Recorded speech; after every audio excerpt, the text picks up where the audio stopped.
Le système politique féodal du Togo est très fortement enraciné. Et si les pays environnants ont eu la chance de s'en sortir, c'est peut-être parce que malheureusement ils avaient une configuration beaucoup plus favorable, avec peut-être des hommes politiques qui avaient réellement voulu un changement pour leur pays, des hommes politiques qui avaient une certaine vision pour leur pays. Ce qui n'est pas encore le cas dans notre pays où nos dirigeants, plutôt que de se battre pour l'intérêt collectif, privilégient l'intérêt partisan, l'intérêt individuel. Si nous sommes convaincus que notre configuration est particulièrement difficile, cela voudra dire qu'il faudra faire beaucoup plus d'efforts, chacun à son niveau, pour arriver à ce changement, pour arriver à ce renouvellement, pour arriver à cette alternance. Chacun à son niveau.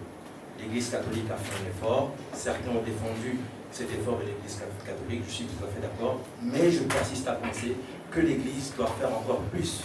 Parce que, plus que le laïc, l'habit de l'évêque est beaucoup plus respecté, beaucoup plus significatif, et chaque pas posé par l'évêque a beaucoup plus de significativité que le pas posé par le simple laïc.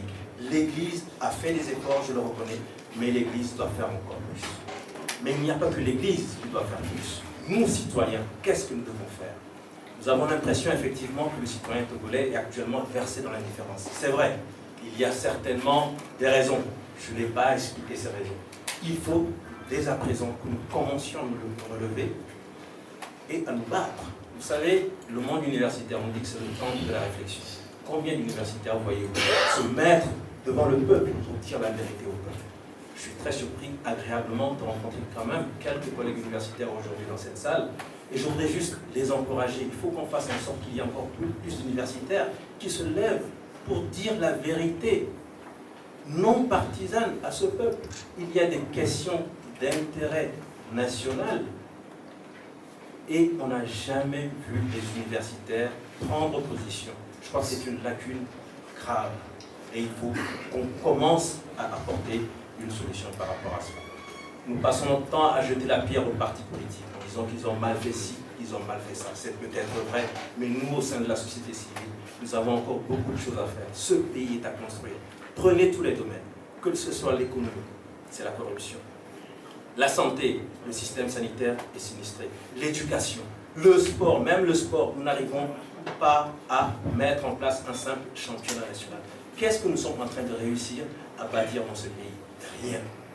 Si nous restons dans cette indifférence, nous allons bientôt partir. Nos enfants souffriront encore plus que nous. Il faut donc que chaque citoyen togolais se lève, qu'il soit ici au pays, qu'il soit de la diaspora. L'intelligence, nous l'avons. J'ai été particulièrement triste d'être togolais, comme vous avez peut-être ce sentiment parfois, M. Aïda, lorsque la fois dernière, j'ai suivi le débat du Bénin. 2 candidats qui ont participé au premier tour des élections, qualifiés pour la finale, qui se sont assis. Chacun a présenté sa vision pour son pays et les Béninois sont allés voter. Qu'est-ce que les Béninois ont de plus que nous pour que nous, Togolais, ne puissions pas avoir accès à ce genre de situation? Nous sommes intelligents. Notre système est particulièrement difficile, particulièrement enraciné. Nous devons donc redoubler d'efforts pour arriver à un changement. Je vous remercie.